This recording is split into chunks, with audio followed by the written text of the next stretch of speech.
Jom kita berkenalan seketika dengan Masjid Tanah Al-Aqsa. Okey, tuan-tuan.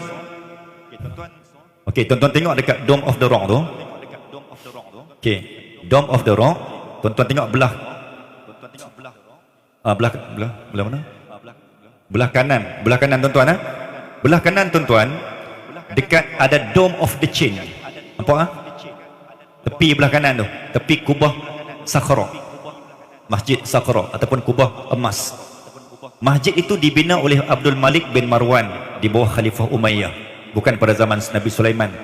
Kubah tu, kubah Dome of the Rock. Okey. Ketika Abdul Malik bin Marwan membina zaman khalifah ketika itu, sebab itu tuan-tuan ada Masjid Marwani di bawah tanah. Dia ambil nama sempena Abdul Malik bin Marwan. Tuan-tuan, satu peristiwa yang hebat berlaku ketika Abdul Malik bin Marwan telah memberikan upah kepada pekerja yang membangunkan semula.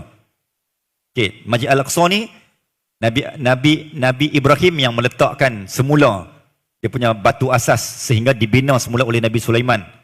Sebelum tu Nabi Ibrahim letak batu asas macam dengan Kaabah lah kan. Kaabah yang awal dia Nabi Adam, lepas tu Nabi Ibrahim letak balik asas, bina semula, rebuild. Nabi Sulaiman bukan pembina pertama, tetapi dia rebuild, bina semula setelah diberikan tapak asas oleh nabi-nabi sebelum, termasuk Nabi Allah Ibrahim dan Nabi Adam. Okey, cerita dia, Abdul Malik bin Marwan ni ketika memberi upah dan gaji kepada pekerja, abang-abang banyak angkat pastu, angkat bata, buat masjid, sudah serta semua, sudah kasih gaji semua. Pekerja Al-Aqsa dapat gaji, dapat upah.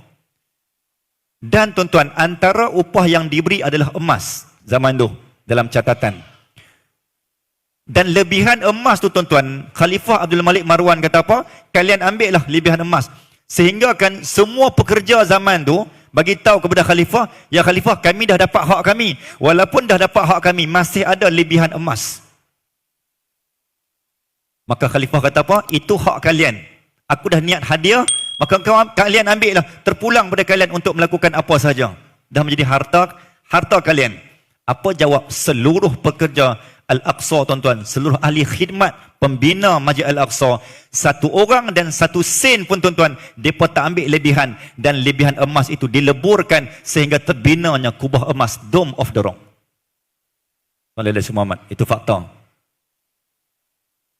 Maksudnya sumbangan wakaf tu bukan hanya tanah, seluruh emas-emas yang ada pada kubah ataupun juga diniatkan kepada wakaf, dikembalikan umat Islam. That is why tuan-tuan, bumi Aqsa ni bumi yang bukan hanya high pada nilai dunia, tetapi nilai spiritual dia, sentimental value-nya tuan-tuan, Masya Allah, Tabarakallah. Hanya Allah yang tahu. Di situ ada tangan-tangan orang yang mukhlisin lahuddin, yang memang sungguh-sungguh untuk Allah. Jadi membela tanah Al-Aqsa adalah membela orang-orang yang ikhlas lillahi ta'ala. Semina muslima'ankumullah. Okey, tadi saya kata apa? Dome of the Chain. Kubah kecil yang ada rantai kecil. Di situlah tuan-tuan, dalam antara pandangan ulama dan dipegang wasiat Sultan Salahuddin Al-Ayyubi ketika meninggalkan bumi sallallahu alaihi Muhammad, Filastin, wafat di Damsyik. Di situlah diletakkan kunci pintu kubah kecil ini, dan wasiatnya saya sebut apa tadi? Tidak akan, jangan kalian membuka kubah ataupun pintu jeriji besi ini sehingga munculnya sang pembebas Aqsa yang ketiga. Dan baru ni ulama Aqsa, imam besar ijtihad nak buka, hampir buka. Sebab mereka ingat dah macam bila berlaku tragedi Yom Kippur 7 Oktober ni, kan kali ni macam luar biasa kan, ni sampai 40 hari tak settle lagi. Mereka dapat merasakan bahawa ini dah mungkin dah penghujung dunia dah. Jadi takut tak sempat, mereka nak buka, hampir nak buka. Tapi mungkin Allah tak izinkan sebab mungkin belum sampai tiba detik munculnya Imam Mahdi. Jadi kesimpulannya, pintu itu masih belum terbuka. Sehingga terbuka, maka ketahuilah kita, maka hampirlah kita dengan yuwatu ismu husbi wasmu abi hisma abi, akan keluarlah muncul min ahlil baiti, akan munculnya al-Imam Mahdi. Tuan-tuan, mungkin tuan-tuan pun sudah ambil fakta ni. Okey, saya nak kongsi dengan tuan-tuan sallallahu alaihi Muhammad. Kan ada 5 masjid di dalam Al-Aqsa. Kita terus fokus kepada yang kelima tuan-tuan. 1, 2, 3, 4, 5 yang terakhir. Okey, saya sebab nak ringkaskan masa. 3 masjid di bawah tanah, 2 masjid di atas tanah. Masjid yang kelima di sinilah tuan-tuan. Masjid yang dinamakan Masjid Qadim, Masjid Lama di bawah Al-Aqsa. Ini yang menjadi punca dan titik serangan Brigade Al-Kataib Al-Syahid. Daripada 75 tahun tuan-tuan, Zionis dan Yahudi telah membina terowong laluan bawah tanah. Sebab semua harta khazanah, tabut, kotak hikmat, barang-barang mukjizat Nabi, Nabi Sulaiman sampai Nabi Isa, semua duduk kat situ. Sampai Nabi Musa khususnya. Terhimpun dan tersimpan, terkurung di bawah Masjid Al-Aqsa. Jadi nak masuk ke situ tuan-tuan, Allahumma salli ala sayyidina Muhammad, semua pintu luar Al-Aqsa ni dijaga oleh Zionis. Pintu luar. Pintu dalam, timur, Al-Kataib Al-Syahid Al-Qassam jaga. Pintu barat, Zionis jaga. Sekejap kita akan tengok tuan-tuan, tanah Palestin ni dia terbahagi kepada 3 zon. Kita akan tengok secara geografi. Sebelum tu, tuan-tuan ambil dulu fakta ni. Masjid Qadim, di bawahnya yang telah ditashih, yang telah disahkan oleh Imam Masjid Al-Aqsa, dia kata apa? Di situ yang terletaknya Maktabah Hittin.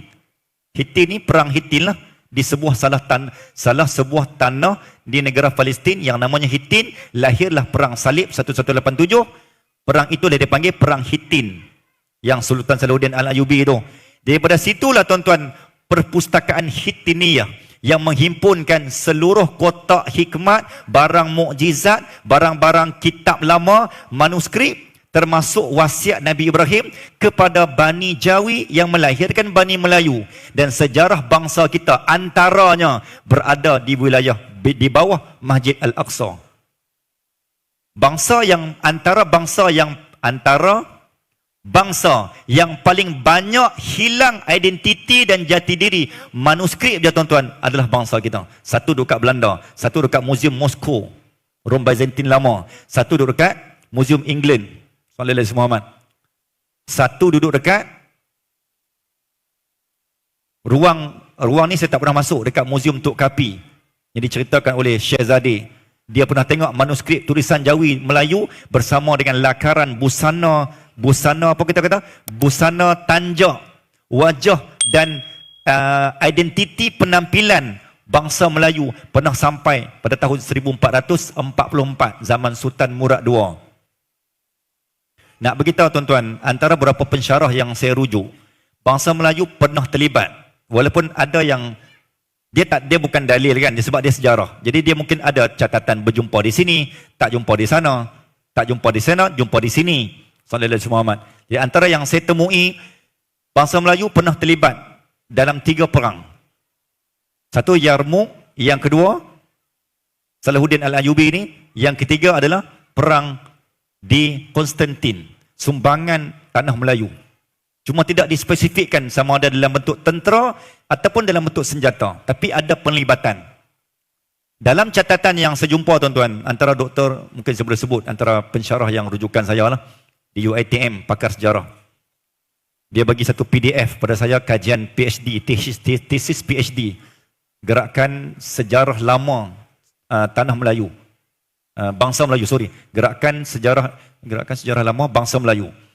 Di Baghdad, salah satunya tuan-tuan, ada satu manuskrip tulisan Jawi Melayu yang asli, yang telah berjaya disimpan oleh Syekh Abdullah Al-Kumairi yang berlegar-legar di kawasan ini. Izinkan saya, Yang Berhormat, Speaker Dewan, menggunakan ayat tu. Ya. Berlegar-legar kawasan ini, Syekh Abdullah Al-Kumairi sempat menyerahkan salinan asal manuskrip zaman Kedah Tua tanah Melayu kita kepada gurunya Syekh Abdul Qadir Al-Jalani, yang juga merupakan guru kepada Syekh Saladin Yusuf Najmuddin Al-Ayyubi. Dan terusan itu tuan-tuan tersimpan di bawah maktabah perpustakaan yang diasaskan sejak zaman Sultan Salahuddin sehingga hari ini berada di bawah tanah perpustakaan di Baghdad. Sallallahu Alaihi Muhammad.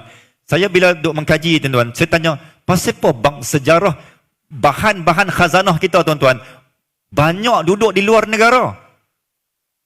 Hak dalam negara ni, hak ada ni tak tahu yang mana asli atau tidak. Hak asli ni banyak di luar. Kenapa penjajah datang nak sangat merampas bahan-bahan bangsa Melayu ni? Tuan-tuan, secara logik, ada apa ni bangsa Melayu ni ya? Kenapa hampa nak sangat kami ni? Kenapa hampa aim sangat? Kenapa bertarget sangat? Kenapa pun nak rampas? Kalau kita bangsa yang biasa-biasa, orang tak berebut nak merampas barang manuskrip. Betul tak? Secara logik. Tapi kenapa setiap kolonial, bangsa penjajah, Perancis ambil sikit, British bawa balik sebahagian, berada di England. Belanda bawa balik 1641, 1821 diserah kepada Inggeris. Barang kita pun tuan-tuan, manuskrip lama tulisan Melayu Jawi ada di Museum Belanda. Depa ingat bagi merdeka, kita ingat bagi saja, ingat depa belah saja. Depa belah dengan undang-undang kanun. Kita dah ada undang kanun Islam zaman Sultan Mahmud. Dah ada dah, tapi dia bawa balik oleh Alfonso. Hilang jati diri dan identiti sampai kita tak kenal. Bila pakar-pakar sejarah keluar bongkar sejarah asal, semua umat Melayu melenting. Takkan kau dia buat idea sendiri. Kita ada catatan dan dokumen. Sebab tu nak bagi tahu tuan-tuan, bila saya sebut kenapa penjajah nak sangat bangsa Melayu ni, pasti something special somewhere, bukan something wrong. Ayat baru something special somewhere bangsa Melayu ni. Sampai orang nak sangat bahan sejarah ni. Kalau tidak orang tak berebut. Dan termasuk tuan-tuan, sejarah manuskrip tanah Melayu, bangsa Melayu, bahasa dan bangsa Melayu, bukan bahasa bahasa Melayu kemudian, bangsa Melayu, manuskrip dia tuan-tuan berada di bawah Maktabah Hittiniyah. Sebab tu Yahud dan juga Israel, sallallahu Muhammad, antara bangsa yang mereka tak mau, jangan sampai bangsa Melayu sampai ke Al-Aqsa. Sebab kalau kita sampai, kita akan jumpa dulu khazanah kita. Dalam khazanah kita tuan-tuan ada sejarah, dalam sejarah ada spiritual, dalam sejarah ada semangat. Maka takut-takut bangsa Melayu akan bangkit berjuang, maka menggagalkan misi Yahudi menakluk Al-Aqsa. Tu tuan-tuan, benda sejarah yang kita lena zaman sekolah dulu, rupanya akhir zaman dialah benda yang paling mahal yang menentukan jatuh bangun sebuah negara dan bangsa. Subjek sejarah ni subjek yang sepatutnya disuntik dengan spiritual, jati diri, hubul watan, akhir zaman. Kalau kita lah sebagai penggubal sejarah dan di KPM kan, sejarah ni dia kena ada masuk sejarah dan akhir zaman, subjek di sekolah. Setuju tuan-tuan? Sebab memang kita sampai zaman tu.